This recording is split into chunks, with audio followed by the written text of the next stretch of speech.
Current affair کے طور پر ایک ایشو میں ڈسکس کرنے جا رہا ہوں، اور وہ ہمارے استاد مفتی اکمل صاحب سے ریلیٹڈ ہے، حفظہ اللہ تعالی۔ استاد میں اس لیے کہہ رہا ہوں کہ 1996 میں واہ کینٹ میں دعوت اسلامی کے زیر اہتمام جو اجتماعی اعتکاف ہوا تھا، آلموسٹ 500 پلس اس ٹائم لوگ اس میں ہوتے تھے، بہت بڑی مسجد میں۔ تو اس میں ہم نے بھی ان کے ساتھ اعتکاف کیا تھا، وہ اعتکاف کروایا کرتے تھے، اس میں درس و بیان کا سلسلہ ہوتا تھا۔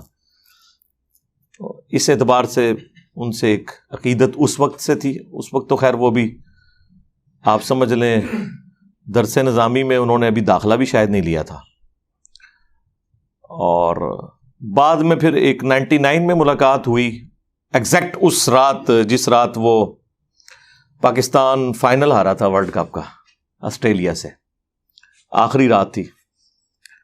اس کے بعد پھر ان سے ملاقات نہیں ہوئی۔ پھر جب کیو ٹی وی شروع ہوا تو وہ اس پہ چلے گئے، تو مجھے پتا تھا کہ ان کی جتنی سپیکنگ پاور ہے وہ میڈیا میں سروائیو کریں گے، اور دیکھ لیں ماشاءاللہ آج 21-22 سال ہو گئے ہیں بیٹھے ہوئے میڈیا میں۔ تو اسی ربیع الاول شریف کے اندر 1444 ہجری میں ان کا ایک ویڈیو کلپ اگلے دن ایک بھائی نے چلایا، تو بائی چانس میں سن رہا تھا، میں نے دیکھا نہیں، آواز پہچان لی۔ تو اس میں انہوں نے ایک جملہ بولا، یہ جو مروجہ ربیع الاول کو منانے کا جو ایک اختلاف چل رہا ہے، اس کے اوپر ڈسکشن کرتے ہوئے وہ دلائل دے رہے تھے، اور اس میں آپ سمجھ لیں کچھ جذبات کی رو میں وہ بہہ گئے۔ آیت انہوں نے سورہ یونس سے کوٹ کی، اعوذ باللہ من الشیطان الرجیم، بسم اللہ الرحمن الرحیم، قل بفضل اللہ وبرحمتہ فبذلک فلیفرحوا هو خیر مما یجمعون۔ اے نبی ان سے فرماؤ کہ اللہ کے فضل اور رحمت کے ملنے کے اوپر چاہیے کہ خوب خوشیاں منائیں، یہ اس سے بہتر ہے جو دنیا کا انہوں نے متاع جوڑ رکھا ہے۔ اور اس کانٹیکسٹ میں انہوں نے نبی الاسلام کا ذکر خیر کیا، یقیناً آپ سے بڑی تو کوئی نعمت ہی نہیں اس امت کے لیے۔ اور پھر اس کانٹیکسٹ میں انہوں نے بات کرتے ہوئے کہا کہ نبی الاسلام کی پیدائش کی خوشی جو ہے وہ بدرجہ اولا منانی چاہیے۔ اور ساتھ انہوں نے ایک جملہ بولا کہ رسول اللہ کے قدموں سے ہمیں قرآن ملا ہے۔ آپ ذرا الفاظ پہ ذرا غور کریں، یہ کوئی علماء والے الفاظ نہیں ہیں کہ آپ اس کی کوئی تعویل کر لیں کہ قدموں سے مراد وہ لے رہے تھے کہ ان کے نقش قدم پہ چل کے ہم وہاں تک پہنچے۔ وہ چونکہ میں بریلوی مکتب پہ میں نے ایک وقت گزارا ہے، ان کا ایک خاص مزاج ہے، ایک چیز کو جب انہوں نے بہت اوپر کرنا ہوتا ہے اس کے مقابلے میں دوسرے کو کم تر شو کرنا ہوتا ہے، تو وہ اس قسم کی اینالوجیز بناتے ہیں، اور کہتے ہیں ہمیں تو رسول اللہ کے قدموں سے قرآن ملا ہے، نعوذ باللہ۔ آج کل علم حاصل کرنے کا سب سے پاورفل ذریعہ ہے سوشل میڈیا، اور وہاں پہ ہر طرح کا جاہل ترین آدمی بیٹھا ہوا ہے، اس کو استنجا کرنا آتا نہیں ہے، اور وہ وہاں بیٹھا ہوا قرآن حدیث کے دلائل دے رہا ہے، اور پھر وہ الٹے سیدھے دلائل پڑھنے کے بعد تو اور انسان کا ذہن گڈ مڈ ہو جاتا ہے۔ سب سے بڑا اللہ کا فضل، سب سے بڑی اللہ کی رحمت کہ ہمارے سرکار کے قدموں سے ہمیں قرآن ملا ہے، کہ ہمارے سرکار کے قدموں سے ہمیں قرآن ملا ہے، کہ ہمارے سرکار کے قدموں سے ہمیں قرآن ملا ہے۔ شاید وہ یہ کہنا چاہ رہے ہوں کہ رسول اللہ کے وسیلے سے قرآن ملا، تو بالکل درست ہے۔ یہ جو انہوں نے الفاظ کا استعمال کیا نا، تو میں کانپ اٹھا کہ چلیں اس وقت تو ریکارڈنگ ہو گئی، اتنی سینسٹیو ریکارڈنگ آپ چلا دیتے ہیں، اس کے بعد اپلوڈ کر دیتے ہیں، اس کے بعد اس کے جو نتائج پھر بھگتنے پڑتے ہیں نا، وہ بڑے خطرناک ہوتے ہیں۔ اس سے لوگ بڑے عجیب و غریب عقائد اخذ کرتے ہیں جو اسٹیبلش ہیں غلوف کے درجے کے اندر، اور پھر وہ ساتھ نبی الاسلام کا ذکر خیر کیا کہ اللہ تعالیٰ کا تعارف بھی ہمیں نبی الاسلام کی وجہ سے ہوا، بلکہ انہوں نے کہا ہم اللہ کو تو مانتے اس لیے ہیں کہ وہ نبی الاسلام کا رب۔ ظاہر ہے یہ ایک کہانی ایک گھڑی ہوئی۔ کیا رسول اللہ کی دنیا میں تشریف آوری سے پہلے اللہ تعالیٰ ایگزسٹ نہیں کرتا تھا؟ اس کے ماننے والے نہیں تھے کیا؟ یہ شیخ احمد سرہندی، جسے یہ لوگ مجدد الفسانی کہتے ہیں، المتوفا 1034 ہجری، ان کا یہ ایک جملہ ہے جو زبان زد عام ہے، جس کا نہ قرآن و سننے سے کوئی لینا دینا ہے اور نہ یہ دین کی تعلیمات میں کسی اعتبار سے فٹ بیٹھتا ہے۔ بلکہ دین کی تعلیمات بالکل اس کے برعکس ہیں. اللہ تعالیٰ تو اس احسان کو اپنی طرف منسوب کرتا ہے. لقد من اللہ علی المؤمنین اذ بعث فیہم رسولا. یہ اللہ کا احسان ہے کہ اس نے رسول بھیجا. یہ لوگ کہتے ہیں یہ رسول کا احسان ہے کہ اس نے اللہ کا تعارف کروایا. اللہ تعالیٰ کیا فرما رہا ہے؟ یہ اللہ کا احسان ہے کہ اس نے رسول بھیجا انہی میں سے، من انفسہم یتلو علیہم آیاتہ ویزکیہم ویعلمہم الکتاب والحکمہ، جو ان پہ اللہ کی آیات تلاوت کرتے ہیں، ان کا تزکیہ کرتے ہیں، انہیں کتاب و حکمت سکھاتے ہیں، اور اس سے پہلے یہ لوگ کھلی گمراہی میں تھے. تو اللہ تعالیٰ تو یہ ڈاکٹرن پیش کر رہا ہے کہ اللہ کا احسان ہے مومنین میں آنا. اور پھر اس پہ ترا یہ کہ نبی الاسلام خود اس کی ایکسپلینیشن کیا کر رہے ہیں. جامعہ ترمذی میں حدیث ہے، المستدرک للحاکم کے اندر یہ حدیث موجود ہے. امام حاکم نے اسے صحیح کہا، امام ذہبی نے موافقت کی، شیخ زبیر علی زئی صاحب نے مشکات المصابیح کی تحکیم میں اس حدیث کو صحیح کہا کہ اللہ کے محبوب صلی اللہ علیہ وآلہ وسلم نے فرمایا کہ اللہ سے محبت کرو کہ اس نے تمہیں نعمتوں سے نوازا ہے، اور مجھ سے اس لیے محبت کرو کہ میں اللہ کا رسول ہوں، اور میرے اہل البیت سے اس لیے محبت کرو کہ ان کی نسبت میرے ساتھ ہے. صلو علی محمد وآل محمد، اللہم صلی علی محمد وعلی آل محمد. یعنی نبی الاسلام چین کیا جوڑ رہے ہیں کہ آپ نے اللہ کی نسبت سے معاملات کو لے کے چلنا ہے، یہ الٹ چلتے ہیں. اس کو سپورٹو وہ سیدنا ابو بکر کا قول ہے صحیح بخاری میں، اور امام بخاری نے سیدنا حسن و حسین کے چیپٹر میں ڈالا ہے رضی اللہ عنہما وعلیہم السلام، کہ محمد کے قرب کو آل محمد کے قرب میں تلاش کرو. یہ یعنی اس کو سپورٹو ایک چیز ہو جاتی ہے اس حوالے سے الحمدللہ. تو اللہ کے محبوب صلی اللہ علیہ وآلہ وسلم کی یہ تربیت پھر آگے ٹریول ہوئی ہے. صحیح بخاری میں ایک چیپٹر ہے کتاب الاعتصام بالکتاب والسنہ، کتاب و سنت کو مضبوطی سے پکڑنا. وہ چیپٹر آپ کھولیں بالکل اینڈ میں جا کے آتا ہے. اس چیپٹر کی دوسری حدیث ہی یہی ہے کہ جب سیدنا ابو بکر کو خلیفہ چنا گیا تو اس سے اگلے دن حضرت ابو بکر صدیق رضی اللہ تعالیٰ عنہ نے صحابہ کرام سے ایک پبلک گیدرنگ کے اندر ایڈریس کیا. صحیح بخاری کے الفاظ ہیں کہ حضرت ابو بکر کے ممبر پہ چڑھنے سے پہلے سیدنا عمر ممبر پر آئے، ظاہر وہ ایک سمجھ لیں نقیب محفل کے طور پر، اور انہوں نے چند ایک جملے بولے.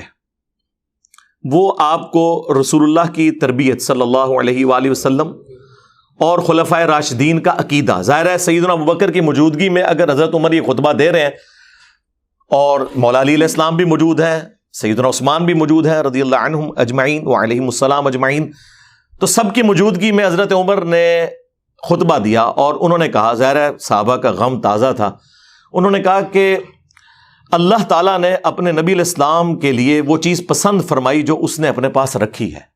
ظاہر ہے کسی بھی انسان کے لیے سب سے بڑا قرب اللہ کی ذات ہو سکتی ہے. یقیناً رسول اللہ کا دنیا سے جانا یہ ہمارے لیے تو ایک غم کا باعث ہے، لیکن اللہ کے نبی علیہ السلام کے لیے تو ایک جنتوں کا دروازہ، اللہ کے قرب کا دروازہ کھل گیا.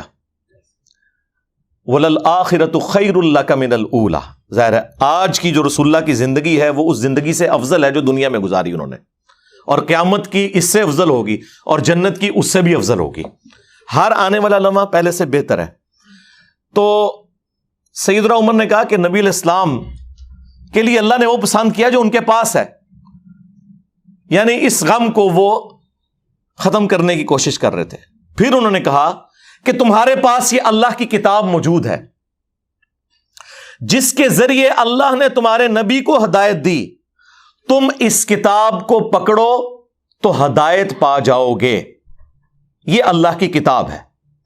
اب یہ پاکستان کا جو قانون ہے 295C، اس کی جو تشریح ہمارے چند سو کارڈ عاشقان رسول کرتے ہیں، اس میں تو یہ انتہائی گستاخانہ خطبہ ہے کہ رسول اللہ کو ہدایت قرآن کے ذریعے ملی، کیونکہ مفتی اکمل صاحب تو کہہ رہے ہیں کہ رسول اللہ کے قدموں سے قرآن ملا، اور سیدنا ابوبکر عمر عثمان و علی کا عقیدہ جو صحیح بخاری میں آیا وہ یہ ہے کہ رسول اللہ کو ہدایت ملی قرآن کے ذریعے، اور تم بھی قرآن کو پکڑو تو ہدایت پا جاؤ گے.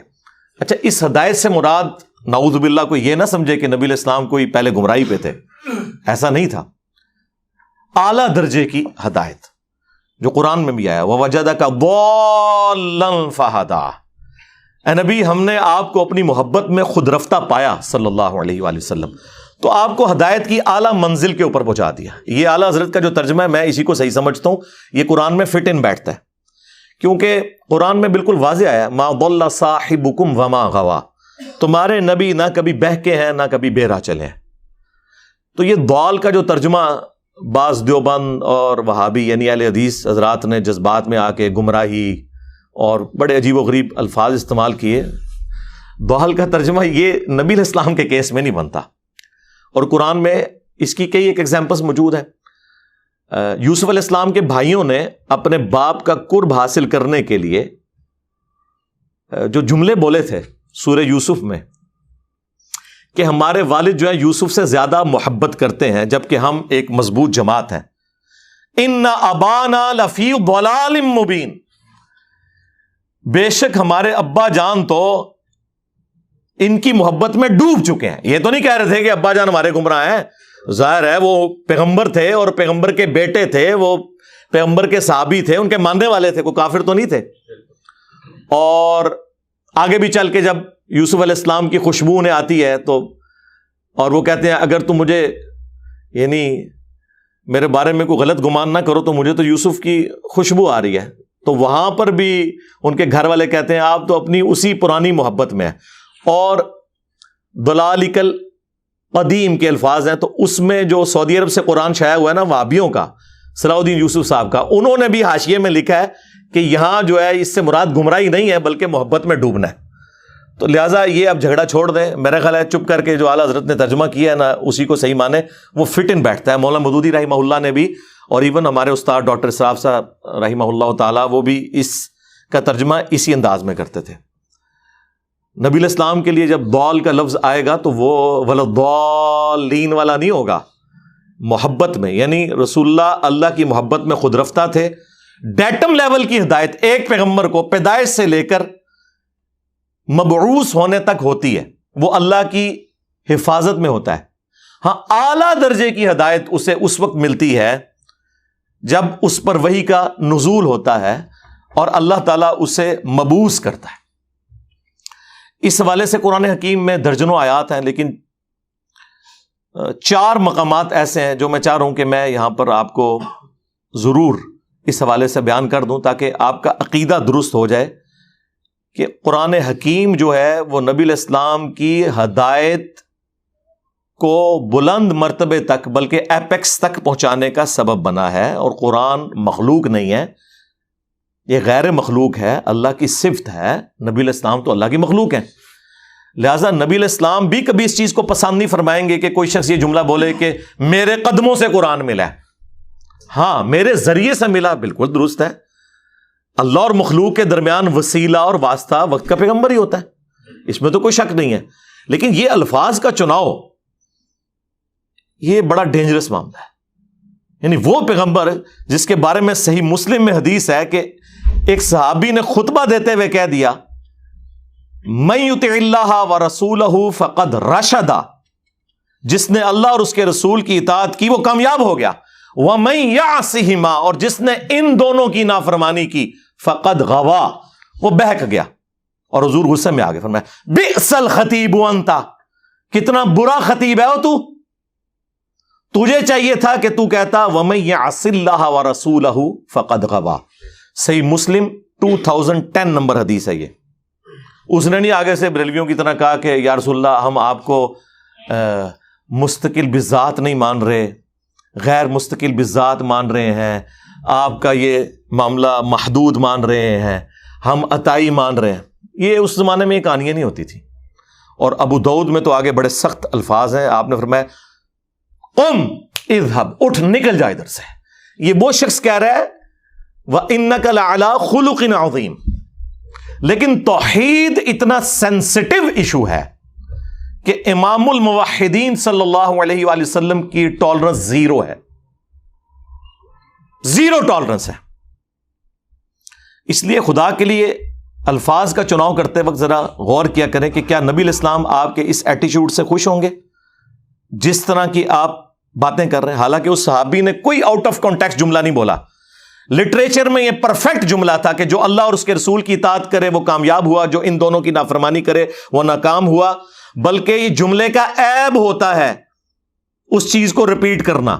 جب وہ اللہ رسول کو الگ کر چکا تھا اس کے بعد دونوں کہنا کافی تھا, لیکن نبی الاسلام کو پتا تھا کہ اس سے دروازہ کھل جائے گا, تو آپ صلی اللہ علیہ وآلہ وسلم نے اتنے سخت الفاظ کے اندر اسے کنڈیم کیا. لیکن آپ کو حیران کن بات بتاؤں, آج تک میں درجنوں بریلوی اور دیوبندیوں کی مسجد میں جمعے کی نماز پڑھ چکا ہوں, آج تک وہ میں یہاں سے ہمائی پڑھتے ہیں. وہ پتہ نہیں کوئی انہوں نے لکھ کے ان کو خطبہ پکڑا دیا ہوا ہے. ابھی اگلے دن میں جماعت اسلامی کی مسجد میں پڑھ رہا تھا, وہ میں یہاں سے ہما, دیوبندیوں کے پیچھے کافی عرصہ میں نے پڑھا, بریلویوں کے پیچھے, وہ آج تک اس طرح ہی چل رہا ہے. کیونکہ ظاہر ہے جب درس نظامی میں آپ کو فقہ پڑھائی جائے اور آخری دورہ حدیث ہو, جس طرح وہ اینڈ پہ دودھ پتی کا دورہ ہوتا ہے مجلس کے, تو وہ کس کو یاد رہنی ہے, اور وہ بھی سلیکٹو سٹڈی کے طور پر. تو یہ ایک بہت بڑا ایک ایشو ہے ہمارا اس پورے کے پورے سسٹم کا. خیر, وہ میں آپ کو نبی الاسلام کا جو عقیدہ اور خلفائے راشدین کا عقیدہ تو یہ کور ہوا اس میں. اب میں آپ کو وہ آیت مبارکہ بتاتا ہوں, سورہ الشورى, پارہ نمبر ہے 25, سورت نمبر ہے 42.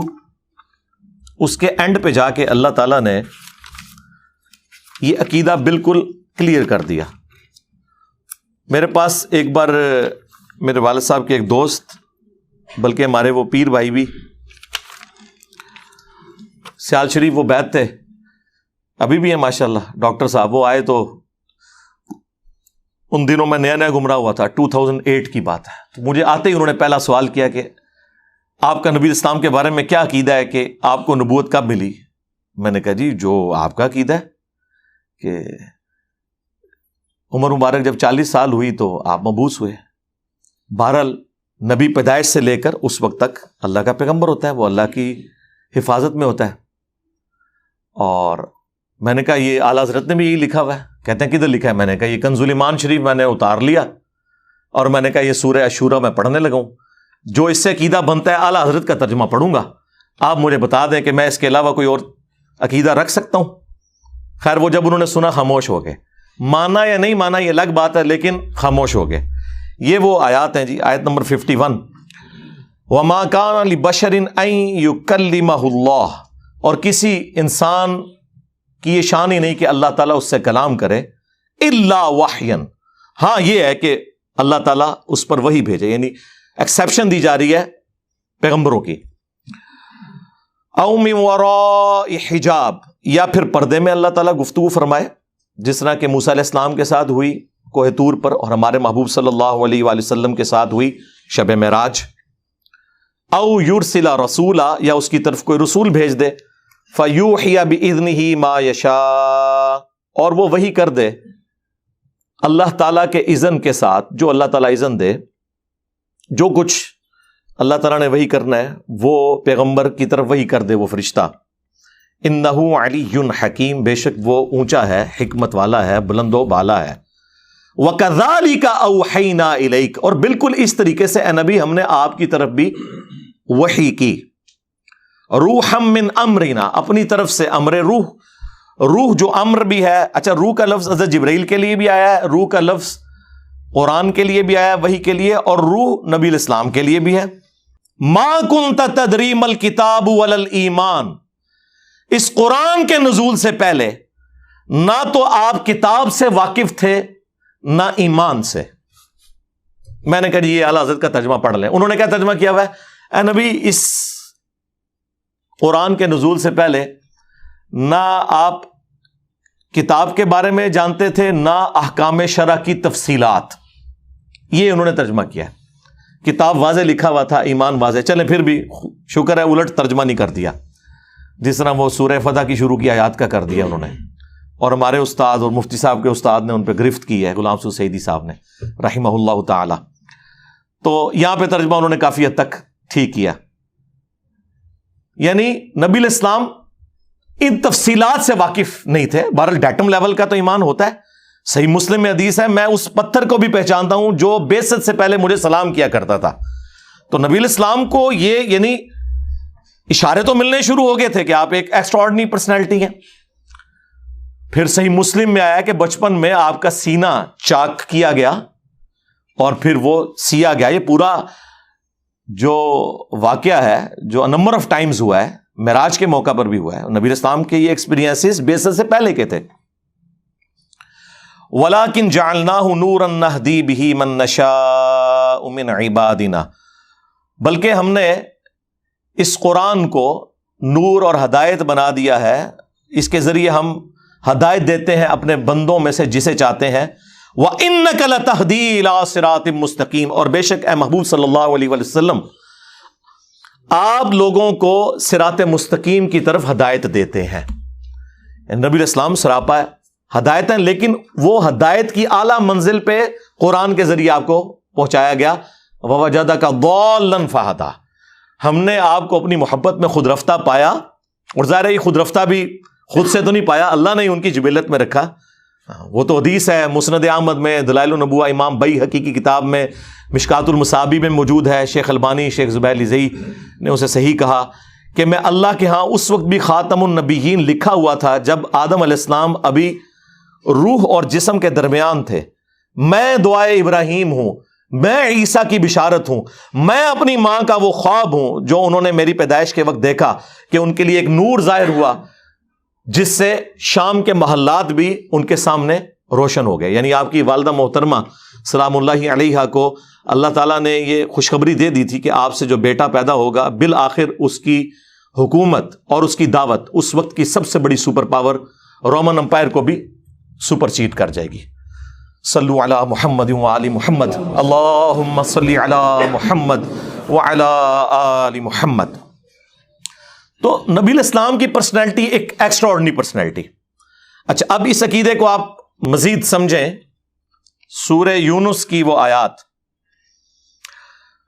آیت نمبر 15, وَإِذَا تُتْلَى عَلَيْهِمْ آيَاتُنَا بَيِّنَاتٍ, اور جب ان پر تلاوت کی جاتی ہیں ہماری روشن آیات. قَالَ الَّذِينَ لَا يَرْجُونَ لِقَاءَ نَأْتِ بِقُرْآنٍ غَيْرِ هَذَا, تو جو لوگ ہماری ملاقات کے منکر ہیں نا, انہیں کوئی امید نہیں کہ مر کے ہم نے اللہ کو منہ دکھانا ہے. وہ نبی الاسلام سے کہتے ہیں کہ کوئی اور قرآن لے آؤ, یہ بڑا سخت قرآن ہے, تو بالکل کوئی کمپرومائز ہی نہیں کرتا. جس طرح آپ کو بھی لوگ کہتے ہیں میٹھی میٹھی باتیں کریں, یہ سیم باتیں نبی الاسلام کو بھی لوگ کرتے تھے کہ یہ قرآن تو سیدھے سیدھے فتوے ہیں, تو قرآن بدلو, کوئی اور قرآن لے کر آؤ. او بدل, یا اسے تبدیل کر دیں, تھوڑا سا سافٹ کر دیں, کوئی طارق جمیل ٹچ ڈال دیں اس کے اندر, کوئی غامدی ٹچ تھوڑا سا ڈال دیں. لیکن قرآن تو آپ کو پتا ہے وہ تو تذکیر کی کتاب ہے. وَأُوحِيَ إِلَيَّ هَذَا الْقُرْآنُ لِأُنذِرَكُم بِهِ وَمَن بَلَغَ, نبی تم فرماؤ صلی اللہ علیہ وآلہ وسلم, یہ قرآن تو مجھے وہی اس لیے کیا گیا کہ میں تمہیں ڈر سنا دوں, اور جس تک یہ کتاب پہنچے. یہ تو انذار کی کتاب ہے, تبشیر بھی ہے, لیکن ان کے لیے جو بات مان جائے. ہاں, جو بات نہیں ماننے والے اور جو مانے ہوئے ہیں ان کا بھی قبلہ درست کرنے کے لیے کتاب انذار ہے. تو آپ کوئی اور قرآن لے آئیں یا اسے بدل دیں. قُلْ مَا يَكُونُ لِي أَنْ أُبَدِّلَهُ مِنْ تِلْقَاءِ نَفْسِي, اے نبی تم فرما دو کہ مجھے تو کوئی اختیار حاصل نہیں کہ میں اپنی خواہش نفس سے اس قرآن کو بدل دوں. مفتی صاحب کہہ رہے ہیں کہ رسول اللہ کے قدموں سے قرآن ملا, اور اللہ تعالیٰ یہ فرما رہا ہے کہ نبی تم فرما دو کہ مجھے تو کوئی اختیار ہی نہیں کہ میں اس کتاب کو بدل دوں. اور یہاں بات ختم نہیں ہوئی. ان اتبع الا ما یوحى الی, میں تو خود پابند ہوں اس وحی کا جو اللہ کی طرف سے مجھ پر آتی ہے. اس کتاب کو بدلنے کا کہہ رہے ہو, مجھے تو اللہ نے پابند کیا کہ میں نے بھی اس کتاب کے پیچھے چلنا ہے. یہ قرآن ہے جی, یہ کتابوں کا خدا ہے. پھر ہم کیوں نہ کہیں کہ مرنے سے پہلے اے مسلمان کر لے اس پہ غور, کتابوں کا خدا اور ہے, بابوں کا خدا اور. بابے بھی اسی خدا کو ہی مانتے ہیں, لیکن ان کوالٹیز کے ساتھ نہیں جو آسمان سے نازل ہوئی ہیں پیغمبروں کے ذریعے, بلکہ ان کی اپنی تعلیمات ہیں. یہ کتابوں کا خدا ہے جی. انی اخاف ان عصیت ربی عذاب یوم عظیم, بے شک میں تو خود خوف کھاتا ہوں اس بات سے کہ بالفرض اگر میں نے بھی اپنے رب کی نافرمانی کی تو بڑے دن کا عذاب مجھے بھی آ پکڑے گا. اللہ اکبر. سوائے شیخ عبد القادر جیلانی کے، کیونکہ وہ تو اس وقت تک جنت میں نہیں جائیں گے جب تک کہ سارے مریدوں کو نہ لے جائیں. پھر ٹھیک ہی آپ سے کہتے ہیں نا قرآن حدیث ڈائریکٹ نہ پڑھو گمراہ ہو جاؤ گے. قرآن تو پھر ننگی تلوار ہے. اور یہ آیت صرف سورہ یونس میں نہیں آئی، یہ 3 جگہ آئی ہے. سورہ یونس میں، سورہ الزمر کے اندر آئی ہے، سورۃ الانعام میں آئی ہے. قل انی اخاف ان عصیت ربی عذاب یوم عظیم. اے نبی تم فرماؤ کہ میں تو خود اس بات سے خوف کھاتا ہوں کہ بالفرض اگر میں نے بھی اپنے رب کی نافرمانی کی تو بڑے دن کا عذاب مجھے بھی آ پکڑے گا. اور ایک اور آیت ہے سورہ بنی اسرائیل میں، یقین کریں میں جب وہ آیت پڑھتا ہوں نا، وہ تو ڈاکٹر سراج صاحب بھی پڑھتے ہوئے خوف کھا گئے تھے یقیناً. اس کا آپ ترجمہ آپ نے اعلیٰ حضرت کا پڑھ لینا ہے اور پھر مجھے بتانا ہے کہ میں نے کہیں پہ کوئی ڈنڈی ماری ہے تو آپ مجھے پکڑ لیں. سورہ بنی اسرائیل میں اللہ تعالیٰ نے نبی اسلام کے حوالے سے ذکر کیا. اب یہ ظاہر ہے سمجھانے کے لیے، کافروں پر غصہ ہے، لیکن ظاہر ہے کہ اللہ تعالیٰ اپنی تعلیمات میں تو بہت اسٹرکٹ ہے. آیت نمبر ہے 73. وَإِن كَادُوا لَيَفْتِنُونَكَ عَنِ الَّذِي أَوْحَيْنَا إِلَيْكَ. اور یہ لوگ تو تلے ہوئے ہیں اے نبی علیہ السلام کہ آپ کو ہٹا دیں اس وحی سے جو ہم نے آپ کی طرف کی ہے. یعنی کافروں کا پورا پریشر ہے کہ آپ قرآن کی اتباع کرنا چھوڑ دیں. نعوذ باللہ. لِتَفْتَرِيَ عَلَيْنَا غَيْرَهُ. تاکہ آپ ہماری طرف کوئی جھوٹی بات منسوب کر دیں. وہی جو سورہ یونس میں آیا تھا نا کہ قرآن کو بدلو یا کوئی اور قرآن لے کر آؤ، اسی کی ایکسپلینیشن ہے کہ یہ بھی تلے ہوئے ہیں کہ آپ اس وحی سے ہٹ جائیں اور کوئی اپنی طرف سے بات بنا کے ہماری طرف منسوب کرتے ہیں. وَإِذَا لَاتَّخَذُوكَ خَلِيلًا. اور اگر ایسا ہو جائے تو پھر یہ آپ کو دوست بنا لیں گے کہ ہاں جی بالکل ٹھیک ہے، اس طرح نہیں گلاں کرو نا، کوئی کمپرومائز کرو. ٹھیک ہے جی، ایک کیوں یا کچھ اپنی مانے کچھ ہماری منوائیں. وَلَوْلَا أَن ثَبَّتْنَاكَ. اور اے نبی اگر ہم آپ کو ثابت قدم نہ رکھتے، اللہ نے اپنی طرف منسوب کیا. لَقَدْ كِدتَّ تَرْكَنُ إِلَيْهِمْ شَيْئًا قَلِيلًا. تو یقیناً آپ بھی کچھ نہ کچھ کافروں کی طرف جھک ہی جاتے، یعنی گمراہ نہیں ہو جاتے. مراد یہ کہ اگر ہم آپ کو نہ تھامتے تو آپ بھی کوئی کمپرومائز ان کے ساتھ تھوڑا بہت کر لیتے. اذا لأذقناک ضعف الحیات وضعف الممات. اور اگر ایسا ہوتا تو ہم آپ کو دنیا کی زندگی میں بھی دگنا عذاب دیتے اور آخرت کی زندگی میں بھی دگنا عذاب دیتے. ثم لا تجدوا لك علینا نصیرا. اور پھر آپ ہمارے مقابلے پہ کسی کو اپنا مددگار بھی نہ پاتے. اے نبی اگر آپ کوئی ایسا کام کر دیتے، ظاہر ہے کہ ایسا ہوا نہیں ہے، یہ سمجھانے کے لیے، لیکن یہ آپ کو سینسٹیوٹی بتا دے گا اللہ تعالیٰ کی توحید کے معاملے میں. ایک تو یہ سخت آیات ہے، اور ایک اور سورۃ الحاقہ کا آخری رکوع. میں نے جب پہلی بار پڑھا تھا تو میں ہل گیا تھا کہ یار دیکھیں یہ بھی تو قرآن میں آیات تھی نا، اور ان آیات کی تلاوت وہ بارِ شریعت میں لکھا ہوا ہے کہ اس قسم کی جو آیات ہے نا ان کی صرف تلاوت کی جائے گی، ان کا ترجمہ یا تفسیر یا درس و بیان کرنا حرام ہے. ہاں جی ہاں، یعنی وہ اللہ کو ٹیچ کرنا چاہ رہے ہیں کہ یہ تو نے جو قرآن نازل کیا ہے نا، یہ ہم ڈیسائیڈ کریں گے کہ کون سی چیز پڑھنی ہے کون سی نہیں. اللہ اکبر. تنزیل من رب العالمین، سورۃ الحاقہ آیت نمبر 43. قرآن یعنی اللہ تعالیٰ فرما رہا ہے کہ یہ رب العالمین کی طرف سے نازل ہوا ہے. وَلَوْ تَقَوَّلَ عَلَيْنَا بَعْضَ الْأَقَاوِيلِ. اور اگر یہ نبی علیہ السلام ہماری طرف کوئی بات منسوب کر دیتے نا خود سے، لَأَخَذْنَا مِنْهُ بِالْيَمِينِ. تو ہم ان کا داہنا ہاتھ پکڑتے.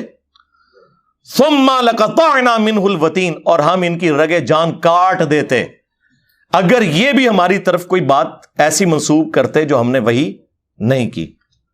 فَمَا مِنْكُمْ مِنْ أَحَدٍ عَنْهُ حَاجِزِينَ. اور پھر تم میں سے کوئی ایک بھی ایسا نہ ہوتا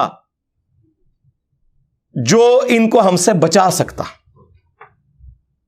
وَإِنَّهُ لَتَذْكِرَةٌ لِّلْمُتَّقِينَ، اور یہ قرآن اور نبی علیہ السلام دونوں نصیحت ہیں ان کے لیے جو ڈر جائیں، جو بات مان لیں.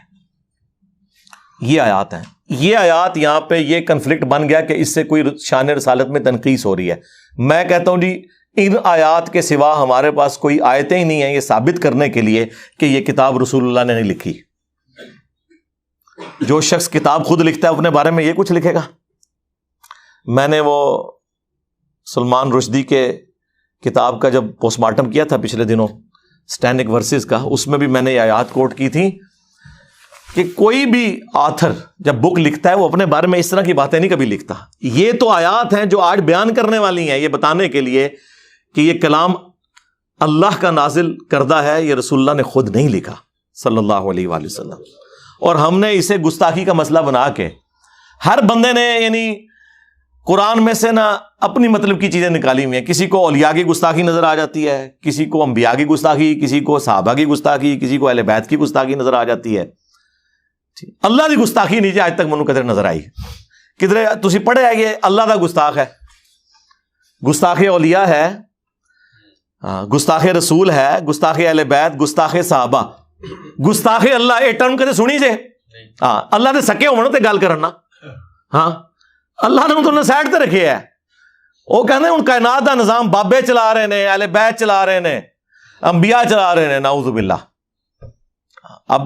اب یہ یعنی وہ بعض تو منہ سے بول کے کہتے ہیں، بعض بغیر بولے ہوئے کہہ رہے ہوتے ہیں. ٹھیک ہے، اور چھڑ دو وچ عبد القادر پہ گیا جے. وہ جواد نقوی صاحب نے بڑی پیاری بات کی. انہوں نے کہا کہ غالی شیعہ قادیانیوں سے بدتر ہیں. انہوں نے اپنے شیعہ کے بارے میں بات کی اور کہا کہ قادیانی تو رسول اللہ کے ساتھ شرک کرتے ہیں نا، ہمارے غالی شیعہ اللہ کے ساتھ شرک کر رہے ہیں جب علی اللہ کہتے ہیں، حسین جل جلالہ. اور پھر انہوں نے اگلا ایک جملہ بولا، تسی سنی خوش ہو رہے ہونے، انہوں نے کہا کہ سنی غالی نے نا وہ ساڑھے شیعہ تو بھی گئے گزرے نے، کیونکہ شیعہ تو پھر بھی اللہ والا معاملہ کرتے ہیں. یہ تو کہتے ہیں عبد القادر بھی چھپایا گیا جے، یعنی یہ عبد القادر جیلانی کو اللہ سے بھی اوپر لے جاتے ہیں. شرک سے بھی اگلی بات ہے. اور یہ گراؤنڈ ریالٹیز ہیں. اگر کوئی اس سے آنکھیں بند کرے، ہمیں تو کوئی دھوکہ نہیں دے سکتا. میرے سے بڑا کون سا بریلوی رہا ہے؟